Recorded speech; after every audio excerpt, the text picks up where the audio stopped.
दिन पहले ही इलेक्शन जैसे सर पे थे तो उस टाइम एक परविंदर सिंह ढिल्लों जी का जो इंटरव्यू स्टिंगबाज द्वारा किया गया था वो सामने आया था, जिसमें उन्होंने सीधा सीधा आरोप आपके पास लगाए हैं कि आपके जो पुराना कार्यकाल था जिसमें आपने सीमेंट और ईंट बेचने का आरोप जो उन्होंने आपके पास आपके ऊपर लगाया है, उसके बेस पे आपने अभी तक कोई चुप्पी नहीं तोड़ी है। तो हम जानना चाहेंगे ऐसा क्यों? देखो, मैंने चुनाव लड़ा था, अभी पीछे जो है ये तो उपचुनाव हो रहा है। जो चुनाव लड़ा था तो मुझे एनओसी मिली थी पंचायत से। तो पंचायत एनओसी तभी जारी करती है जब मेरे ऊपर कोई पंचायत का देय ना हो।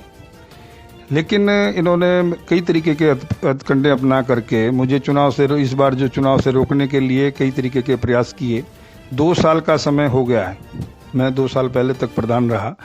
तो ये जो इलेक्शन के नज़दीक ही इनको याद आई कि भाई कोई पंचायत में घोटाले हुए हैं, जबकि कोई किसी तरीके का घोटाला नहीं हुआ। ये जो सीमेंट का मामला भी है, सीमेंट ले कोई गया, भरे कोई, गली का निर्माण कर कोई रहा है, उसका सीमेंट मेरे सिर पे डाल रहे। लेकिन फिर भी मैंने कहा इलेक्शन है, लोगों की इच्छा है कि मैं चुनाव लड़ूं। मैं 12-13 मतों से केवल पराजित रहा हुआ था, तो वो कोई हार नहीं होती। लोग जानते हैं कि ये 2 साल का जो समय बीता है, लोग खुद मेरे पास आ रहे हैं और कह रहे हैं कि आपके टाइम में विकास हुआ है और आपने जो है कोई सा वार्ड ऐसा नहीं छोड़ा जिसमें कोई विकास ना हुआ हो। तो लोग चाहते हैं कि भी फिर से पंचायत की बागडोर वो मेरे हाथ में सौंपना चाहते हैं, जनता, बद्रीपुर की जनता। तो मैं चुनाव में फिर लोगों के कहने पे चुनाव पे आया हूँ। और ये कहीं का अधिकार नहीं, जो श्रद्धांजलि वाली बात करते हैं, वो मेरे दुश्मन नहीं रहे। जस्सा जी जो है पूर्व प्रधान रहे हैं, मेरे मित्र रहे हैं, हमारे बीच में मित्रता रही है। चुनाव अपनी जगह है, मित्रता अपनी जगह है। लेकिन ये जो श्रद्धांजलि वाली बात जो उनके बड़े भाई और लोग बीच में जो उनके समर्थक इस बात को लेके चल रहे हैं कि उनको सच्ची श्रद्धांजलि होगी, बाप प्रधान फिर बेटा प्रधान, उसके बाद बेटा प्रधान, ये कौन सी क्वालिफिकेशन है भाई इसके लिए कि भाई जो है एक ही घर में 9 इलेक्शन लड़ते हुए इनको आ रहे हैं, इनको 9 इलेक्शन लड़ते हुए आ रहे हैं। जो इलेक्शन ये लोग मेरे ऊपर लगा रहे हैं, कोई भी एक भी साबित नहीं हुआ। मेरे साथ जो बॉडी, पंचायत बॉडी पहले थी, सारे मेंबर जानते हैं कि ये सीमेंट किसका घोटाला किसका है। ये तो ये हो रहा है कि करता कोई है, भरता कोई है। नहीं सर, उनका साफ साफ कहना था कि आपने 1,19,000 की जो रकम जमा करवाई है एनओसी के लिए। 1,19,000 रुपए की रकम मैंने जमा जरूर करवाई है। इसलिए करवाई है कि वो एनओसी देने से आनाकानी कर रहे थे। एनओसी मैंने जब ये कहा कि ये सीमेंट मेरे द्वारा यहाँ से नहीं लिया गया, गली तो बनाता है, पूर्णचंद वाली गली है, मेन रोड से पूर्णचंद ठाकुर के घर तक गली है। उस गली के लोगों से पूछो कि ये गली किसने बनाई। गली बनाता है जसबीर सिंह पूर्व प्रधान, और उसका जो सीमेंट है वो डालते रामलाल के ऊपर की तुवर।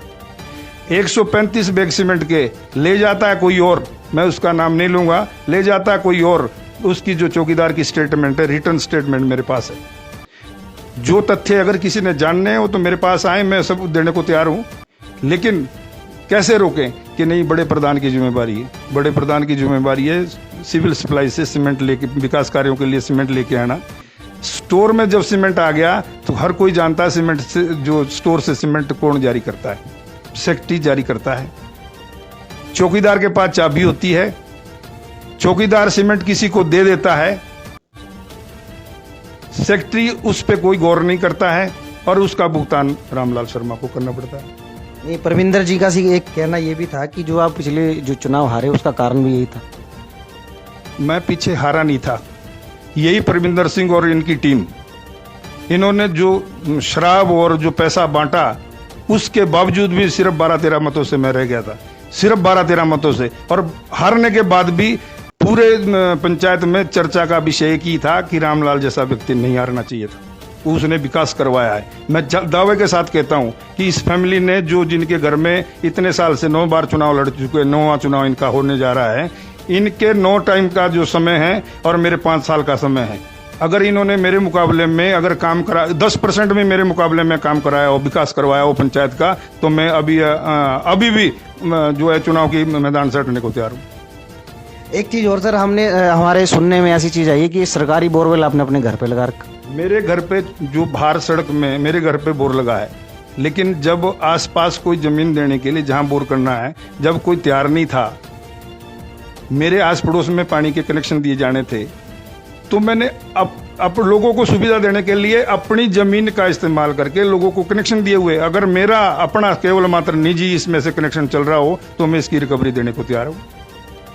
एक लोगों को कनेक्शन दिए गए। एक चीज और सर, जब इस तरह के एलिगेशन आपके ऊपर पहले भी शायद 6-7 महीने पहले भी इस तरह के एलिगेशन लगे हैं, अभी भी आपके ऊपर एलिगेशन लगे, तो फिर आप क्यों नहीं प्रेस कॉन्फ्रेंस करके आपने इन चीज़ों का बखान किया? मैं ऐसे चीज़ों पे नहीं जाता, मेरा फोकस सिर्फ और सिर्फ विकास पे होता है।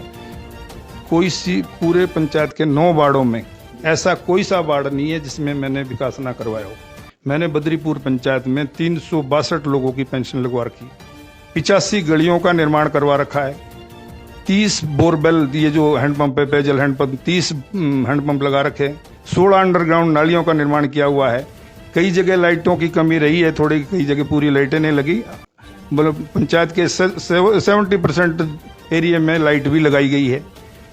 इतना विकास के बावजूद भी लोग ये कह रहे हैं, और जो एलिगेशन लगा रहा है बंदा, जो 377 के मुकदमे खुद ही बेल पे है, हाईकोर्ट से बेल पे है, वो आदमी मेरे पूरे पंचायत में एक भी आदमी मेरे ऊपर आरोप नहीं लगा रहा है। वो आदमी आरोप लगा रहा है जो 377 जमानत पे चला हुआ है।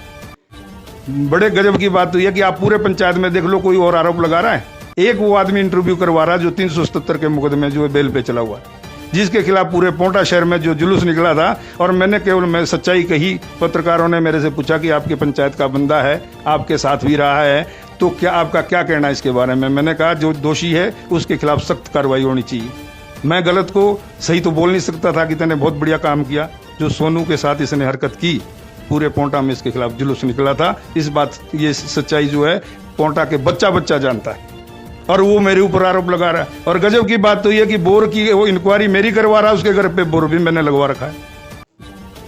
अच्छा रामलाल जी, एक चीज़ और बताइए, अपना जो कंपटीटर है राजवीर सिंह राजा जी, क्या जैसे उन्होंने बैनर पे भी ये साफ लिखा है कि पूर्व प्रधान जी जो जसवीर जी नहीं रहे, उनका ये पुत्र है, तो क्या लोगों की सहानुभूति उनको मिलेगी? देखो, राजा जो है वो राजवीर जो राजा है वो हमारे मित्र जो है जसवीर का पुत्र है, वो बेचारे नहीं रहे हैं, स्वर्ग सिधार गए हैं। लेकिन उनका जो बेटा है वो हमारा भी बेटा है, हमें उससे कोई गिला शिकवा नहीं, उससे कोई लड़ाई झगड़ा नहीं। लेकिन बाप प्रधान रहे, फिर बेटा प्रधान रहे, उसके बाद उसका बेटा प्रधान बनाया जाए, ये तो लोकतंत्र नहीं, ये तो फिर राजशाही। मैं ही केवल मात्र, मैं ये नहीं कहता हूँ कि भाई पता नहीं मैं ही ज्यादा पंचायत को सेवाएं दे सकता हूँ, लेकिन क्या वही घर रह गया है? 3500 लोगों की पंचायत है, 3500 में से वही घर है, दूसरे कोई और नहीं। क्या जनता की सहानुभूति मिलेगी इस बात? जनता की सहानुभूति, लोग विकास चाहते हैं। एक का अनुभव 30 साल का है और एक की उम्र 30 साल नहीं है, तो जनता ने निर्णय लेना है कि क्या अनुभव के साथ जाना चाहती है या एक बच्चे के साथ उसके साथ जाना चाहती है, जिसने अभी तक पंचायत की कार्रवाई का एक पेज नहीं देखा कि कैसे लिखी जाती है, पंचायत के कार्य होते क्या है। केवल वो तो उसका इंटरेस्ट जो है अपने खेती और केवल मात्र आरा मशीन चलाने से था, इसको जबरदस्ती इस लाइन में धकेला गया है। और इसके पीछे जो ताकतें लगी हुई धकेलने के लिए, उनकी मंशा क्या है वो पूरी पंचायत जानती है।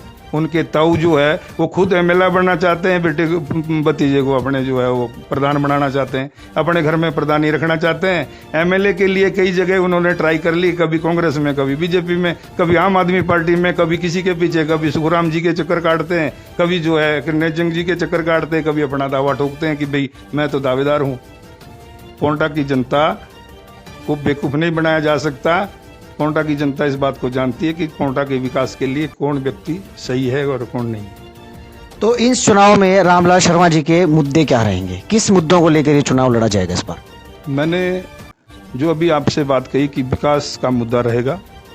विकास मैंने 30 साल का मैं इनके साथ चैलेंज कर रहा हूँ कि 30 साल तक, पिछले 30 साल में, अगर पिछले 30 साल में मेरे 5 साल के बराबर में पिछले काम हुए हो तो मैं हर तरह से जनता के बीच में हूँ, जनता जवाब दे मेरे को। 85 गलियों का निर्माण, 16 अंडरग्राउंड नालियों का निर्माण, 362 लोगों की पेंशन, और जो ये 30 पेयजल हैंडपंप लगाए गए हैं, 30 पेयजल हैंडपंप पिछले 30 साल में नहीं लगे, मैंने 5 साल में लगाए। और ये देखते हुए लगाए हैं कि जहाँ जहाँ पर भी जरूरत है, जहाँ आवश्यकता है, जहाँ लोग पानी के बगैर परेशान थे, जो टैंकरों से पानी मंगाते थे, उनके लिए मैंने ये सुविधा उपलब्ध करवाई। और अगर पिछले जब से लेकर इनके जो पहले और हरदयाल जी प्रधान रहे हैं, या जसबीर जी रहे हैं, या ये वाइस कमेटी में वाइस चेयरमैन रहे हैं, क्या कहते हैं अपने तपेंद्र जी, अगर उन्होंने केवल मात्र अगर बोर लगाए हैं तो अपने घर के अंदर 6 बोर लगाए हैं। आज मैं अपनी ज़बान खोल रहा हूँ, मैं इन चक्रों में नहीं पड़ा था, मैं आज बोलता हूँ। उनके घर में, उनके सारे भाइयों के घरों में, चाचे ताऊ के घरों में 6 बोर उनके लगे। मैं अपने घरों के लिए नहीं लगा रहा हूँ 6 बोर, मैं जनता के लिए लगा रहा हूँ। सारी पूरे बद्रीपुर की पंचायत की जनता जानती है। मैंने धर्मकोट में भी, बद्रीपुर में भी, तारुवाड़ा में भी और शुभखड़ा में भी एक समान विकास करवाया है। और विकास का मुद्दा लेकर के ही मैं फिर लोगों के बीच में हूँ। और मैं खुद नहीं हूँ, लोग ही जबरदस्ती मेरे को, मैं तो कह रहा था कि कोई नहीं, ये घर पे मेरे पास घर पे भी आए, लेकिन ये हर जगह कस्में खाते हैं।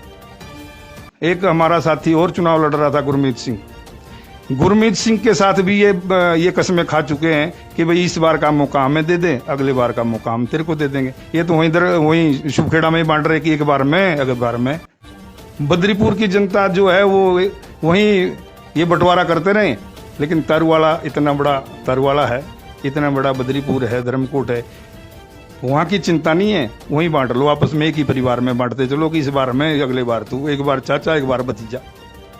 लेकिन ये लोकतंत्र है, लोग अच्छी तरह से जानते हैं, और लोग ये भी जानते हैं कि रामलाल ने क्या खाया है, क्या नहीं खाया है। इस बात को मैंने जो है वो मीडिया के समक्ष आकर के या इंटरव्यू दे करके नहीं, बद्रीपुर की जनता, एक एक आदमी जानता है कि भाई मैं खाने वाला हूँ या पब्लिक को सुविधा देने वाला हूँ। एक दिन बचा है इलेक्शन के लिए सर, कोई जनता के लिए मैसेज देना चाहेंगे आप?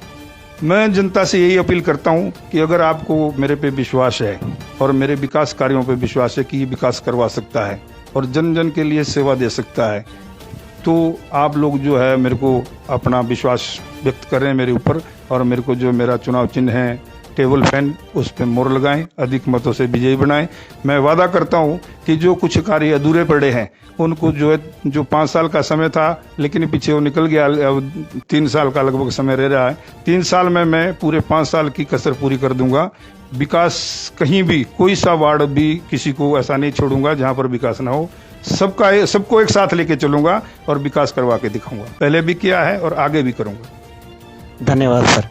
तो ये थे रामलाल शर्मा जी। अब जनता का जो फैसला है वो तो इलेक्शन के जो रिजल्ट आएंगे उसके बाद ही पता चलेगा, लेकिन हम धन्यवाद करते हैं कि इन्होंने अपना कीमती समय हमें देकर अपने जो व्यूज़ हैं, अपने जो थॉट हैं वो जनता के सामने रखे। मैं मुकेश रमोल, कैमरामैन अन्नू कुकरेती के साथ सब